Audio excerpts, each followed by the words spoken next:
something else that if the shooting hadn't happened today that I would have led with today? There's a great piece at the Federalist today by Lee Smith. I've got some pull quotes from it, but the primary point of his piece is, why isn't the media covering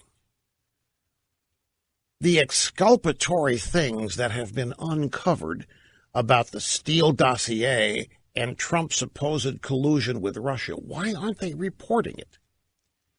Why aren't they reporting that it was Hillary Clinton opposition research? Everybody thinks they're not reporting it because it's liberal bias, but that's, in Smith's view, that's not the reason. It's something far worse. Why have they abandoned everything that we have learned? That Steele has been lying to the FBI and talking to the media, that Steele never went to Russia to talk to his sources, that the FBI never talked to Steele's sources, that this dossier was nothing more than a political opposition document paid for by Hillary Clinton with a couple of cutouts. The mainstream media is not reporting it, as I've pointed out over and over again. People that watch CNN, MSNBC, read the New York Times, Washington Post do not know what I'm talking about here because they have never heard this. Why? Lee Smith's opinion is not that it's bias. It is that the media was used to further this conspiracy, that the media conspired with Hillary, the media conspired with the FBI, the media conspired with the intelligence community to report and push this fake news. And he cites evidence. It's a long piece. We will link to it at rushlimbaugh.com so you can read it quickly yourself. But it's right on the money. The reason the media can't report this is because they can't report it because they made it all happen. They were co-conspirators in the effort to bring down Trump. They were not innocent bystanders simply reporting what was leaked to them. Now, you might think, Rush, we've known this all along. No, I'm making myself perhaps not as clear as I should. It's not that they were happy to accept leaks and publish the leaks. It is that they were actually conspiring with the Clinton campaign, the DOJ, under Obama, and the FBI to run lies, to publish lies. And he names the names of prominent journalists at the Washington Post, the New York Times, and Slate.com who did this. And he cites the examples of their stories in the headlines. He says they were willing participants. They were active co-conspirators. And as such, they can't report on this because it would require them to report on their role in it. Let me take a brief time out. We will continue. I know you want to weigh in on this. Your chance is coming up. And we are back. You are tuned to the most listened to radio talk show in America. Hosted by the most talked about host, and the most referenced, and the most quoted host in all of America. It is great to have you here. Telephone number 800-282-2882. Email address lrushbo@eibnet.us. Have audio sound bites 25 and 26 standing by. I got an email during the break. Rush, you said that there were things you'd be talking about today if it weren't for the school shooting. What are they? Well, you know what? I'm going to give you a bit of a summary, because I really don't want these things to get buried because they are important. I did mention one of them in the last half hour. There's a piece posted today at the website The Federalist, and it's by Lee Smith, who writes primarily at a website called Tablet. And he has the piece is comprehensive as it can be. It's entitled, "The Media Stopped Reporting the Russia Collusion Story Because They Helped Create It." And I'll share with you some salient paragraphs here to whet your appetite about this. There is a theory that's been bandied about that one of the reasons journalism is in such trouble is the internet.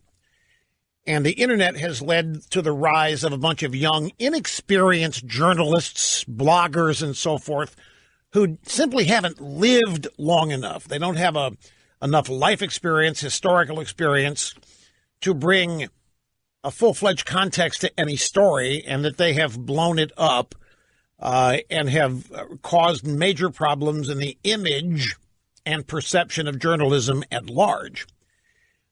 And near the end of this piece, Lee Smith writes, this isn't the 27-year-old's fault. I've argued over the last year that the phony collusion narrative, Trump colluding with Putin to steal the election, the phony narrative is a symptom of structural problems with the press. The rise of the internet and social media, gross corporate mismanagement, damaged traditional media institutions. As newspapers and magazines went bankrupt, when ownership couldn't figure out how to make money off of the new digital advertising model, an entire generation of journalistic experience, expertise, and ethics was lost, and it was replaced, as an Obama White House official famously explained, by 27-year-olds who literally know nothing. But according to Lee Smith, the first vehicles of the Russiagate campaign were not bloggers or recent graduates of journalism school who lack wisdom or guidance. They're not the problem here. The problem is journalists at the top of their profession, editors-in-chief, columnists, specialists in precisely the subjects the dossier alleges to treat. Foreign policy, national security. These journalists didn't get fooled by anybody or anything. They volunteered. This is key. They volunteered their reputations to perpetrate a hoax on the American public. I'm so happy to see somebody else use the word hoax to describe this. He goes on to say that the media, gigantic media figures, New York Times, Washington Post, colluded with Steele, colluded with Hillary. They conspired. They created this false narrative. They created the hoax. The media joined at the hip with Hillary and Steele and the DOJ, the FBI, the intelligence community. That's why after a year of thousands of furious allegations, all of which concerning Trump are unsubstantiated, the press will not report the real scandal in which it plays a leading role. When the reckoning comes, Russiagate is likely to be seen not as a symptom of the collapse of the American press, but as one of the causes for it. Now, that's a conclusion. What comes before is examples, excerpts, documentation of the press, and he names the names, who actually conspired to push a hoax, a story that they knew was not true, all for the express purpose of getting Donald Trump. And that's why they can't report on the story now. They can't report on how it's blowing up because they are the reason. Another excerpt. Now, Russiagate was no longer part of a political campaign directed at Trump. It was a disinformation operation pointed at the American public. And this is the real point. The hoax here has been on the American public. Russiagate was no longer part of a political campaign directed at Trump. It was a disinformation operation pointed at the American public as the pre-election media offensive resonated more fully with the dossier now in the open. You see, said the press, everything we published about Trump and Putin is really true. There's a document proving it, the dossier.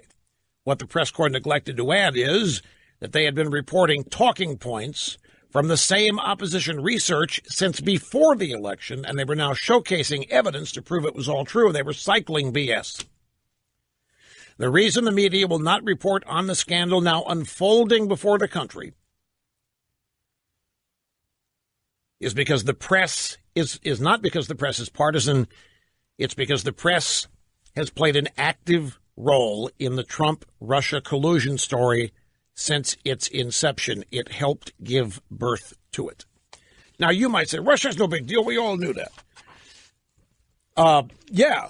Okay, some of us might have suspected it. I mean, we know the media was, but they were, this piece accuses actual collusion, not a bunch of like-minded people on the sidelines who happened to simply report what the Clintons wanted to report because they were on the same wavelength. This was active, participatory conspiring to knowingly lie to the American people before the election and after.